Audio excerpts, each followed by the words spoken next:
Everyone knows the legendary Louis Armstrong, the man with the golden trumpet, the unforgettable voice, and the million-watt smile that lit up stages around the world. He's celebrated as one of the founding fathers of jazz, a musical genius whose recordings changed the sound of the 20th century. But what if I told you that none of the music, none of the fame, none of the history would have existed without one forgotten man? A mentor whose name you've probably never heard. A quiet, disciplined music teacher at a reform school for troubled boys in New Orleans. His name was Peter Davis, and he didn't just teach music, he changed lives. This is the untold story of the man behind the legend. A story of mentorship, second chances, and the incredible power one person can have to shape the course of history.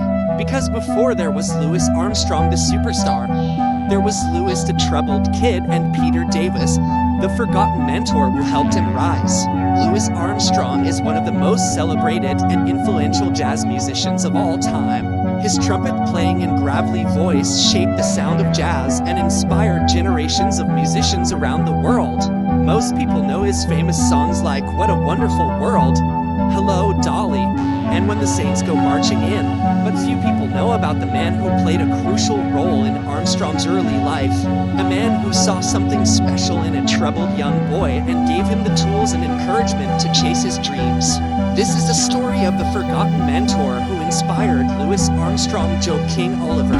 Louis Armstrong was born in 1901 in New Orleans, Louisiana, in a poor neighborhood known as the Battlefield in a section of the city called Uptown. He grew up in a broken home. His father abandoned the family when he was a baby, and his mother struggled to support him and his sister.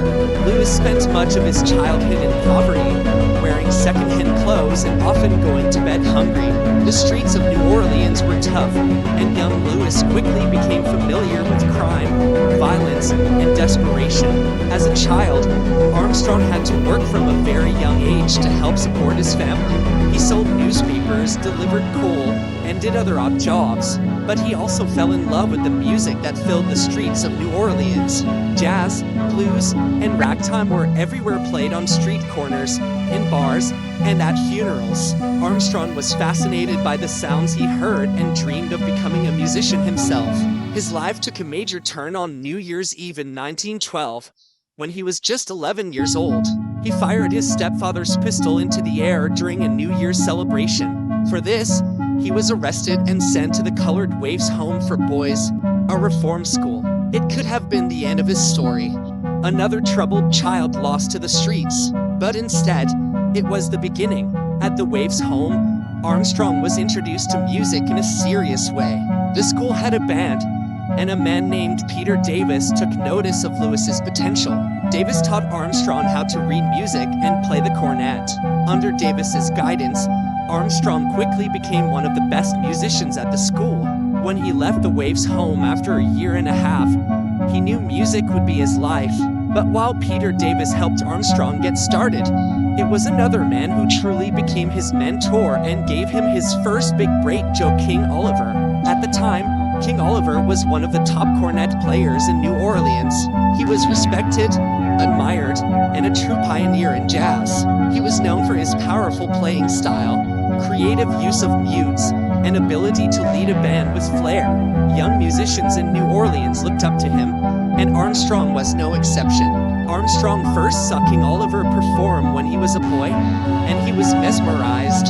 He would stand outside the clubs where Oliver played, hoping to catch a glimpse or hear the music through the windows. Oliver noticed a curious young boy and over time took an interest in him. He became a father figure to Armstrong, offering guidance, encouragement, and even helping him with his technique. It was a rare act of kindness in a city where many older musicians saw younger talent as competition. King Oliver didn't just teach Armstrong about music, he taught him about life as a musician. He showed him how to lead a band, how to behave professionally, and how to keep audiences engaged. He also gave Armstrong his first real professional job. When Oliver left New Orleans in 1918 to find better opportunities in Chicago, he recommended Armstrong to take his place in Kid Ory's band, one of the top African-American bands in New Orleans at the time. This was a major break for Armstrong, and it wouldn't have happened without Oliver's support. By the early 1920s, King Oliver had settled in Chicago and started his own band, King Oliver's Creole Jazz Band. The group quickly became one of the most popular jazz bands in the city. In 1922, Oliver sent for Armstrong to join him in Chicago. Armstrong was 21 years old at the time, and the offer was a dream come true. He packed his bags and took the train to Chicago, eager to reunite with his mentor and show the world what he could do. Playing with King Oliver's band was a life-changing experience for Armstrong. It was his first time playing with a top-level group in a major city, and the exposure he received helped launch his career. He played second cornet alongside Oliver and quickly impressed audiences and critics with his powerful tone and improvisational skill. The chemistry between Armstrong and Oliver was electric, and their performances were thrilling. In 1923, the band recorded a series of tracks for Janet Records and later for Paramount. These recordings are now considered some of the most important early jazz records ever made. They capture the raw energy of the band and the incredible interplay between Armstrong and Oliver. For many listeners, it was the first time they had heard the young Louis Armstrong, and his talent was undeniable. But despite their musical success, cracks began to form. Armstrong was ambitious and full of ideas. He wanted to experiment, to try new styles and arrangements. King Oliver, on the other hand, was more traditional. He valued structure and discipline in his band. Over time, Armstrong began to feel limited in Oliver's group. He respected Oliver deeply, but he also knew it was time to move forward. In 1924, Armstrong made the difficult decision to leave Oliver's band and join the Fletcher Henderson Orchestra in New York. Henderson's band was more progressive and open to new ideas, and it gave Armstrong a broader stage to showcase his talent.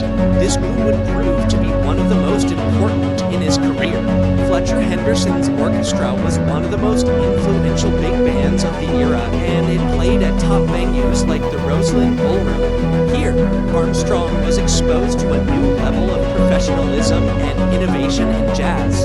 He introduced a bold and freer style of trumpet playing that electrified the New York jazz scene. His swing, his rhythmic phrasing, and his improvisational genius helped shape the sound of Henderson's band and pushed it to new heights.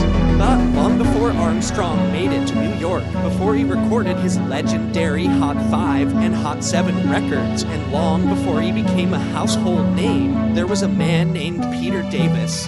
He was the first person to truly believe in Armstrong's potential. While Armstrong was still a troubled kid, often getting into fights and trouble on the streets, Davis saw something in him that others ignored. At the age of 11, Armstrong was arrested for firing a pistol into the air during a New Year's Eve celebration. Because of this, he was sent to the Colored Waifs Home for Boys, a reform school in New Orleans. This event, which could have led him down a dark and destructive path, ended up changing his life forever. It was at this institution that he met Peter Davis, the man who would become his first true mentor. Peter Davis was a stern but caring music instructor at the Waifs' home. He taught the boys discipline, musical theory, and how to play various instruments. Davis ran the school's band and took pride in teaching music to these troubled young boys. He believed that music could give them purpose and direction. When Armstrong arrived, Davis recognized his raw energy and natural talent. Though Louis had already been exposed to music on the streets and had taught himself some cornet basics, it was under Davis's strict but guiding hand that he learned to play properly. Davis didn't go easy on Armstrong. He was known to be strict in enforcing rules, demanding punctuality, and insisting on daily practice. At first, Armstrong struggled under the new structure, but over time, he began to thrive. For the first time in his life, he felt like he belonged somewhere. He became the leader of the Waifs' home band, and his musical abilities grew rapidly. Davis gave him not only the technical foundation of music, but also the confidence to lead and express himself. It's important to understand how transformative this period was for Armstrong. The Waifs' home was not just a place of discipline, it was the first place where someone took the time to invest in his future.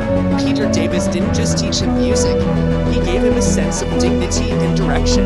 When Armstrong later recalled his time at the Waves' home, he often spoke of Davis with deep respect and gratitude. He credited Davis with putting the horn in his hands and giving him the first real opportunity of his life. After leaving the Waves' home, Armstrong returned to his neighborhood, now filled with a new sense of purpose. He began playing in local bands, joining street parades, and performing on riverboats. His talent was obvious to anyone who heard him, and soon he caught the attention of Joe King Oliver, one of the top cornet players in New Orleans. Oliver became another mentor to Armstrong, inviting him to join his Creole jazz band in Chicago years later. But none of this would have been possible if Peter Davis hadn't intervened in Armstrong's life at a crucial moment. This story is a reminder of how powerful mentorship can be. Davis didn't become rich or famous, and he probably never imagined that one of his students would become a global icon. But his quiet, steady work at the Waves' home left a legacy far greater than most people will ever realize. Armstrong's story is filled with incredible accomplishments, but the root of it all traces back to a reform school band and a teacher who cared enough to give a troubled boy a second chance. As Armstrong's career evolved, he changed the course of music history. He brought jazz into the mainstream, influenced musicians across all genres, and introduced improvisation as a powerful form of artistic expression. His vocal style inspired generations of singers.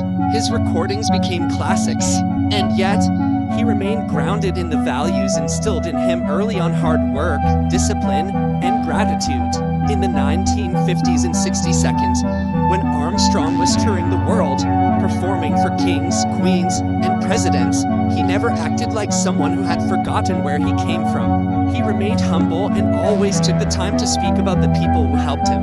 Peter Davis may not have shared the spotlight, but he was always in Armstrong's heart. Louis Armstrong's life is often seen as a miracle, a journey from deep poverty to global stardom, from the backstreets of New Orleans to the grandest stages on earth. But every miracle has a beginning, and his began with the simple act of someone believing in him. Davis didn't seek fame, fortune, or recognition. He wasn't trying to create a legend. He was just doing what great mentors do, showing up, teaching with patience, and offering a better path to those who had none. As we celebrate the brilliance of icons like Armstrong, we must also remember the quiet heroes behind them, the ones who open doors, plant seeds, and walk away without applause. Peter Davis may not be in the spotlight, but his legacy lives on forever, etched into the rhythm of jazz and the heart of a legend. So the next time you hear that trumpet soar, think of the boy who learned to play in a reform school and the man who handed him his very first horn.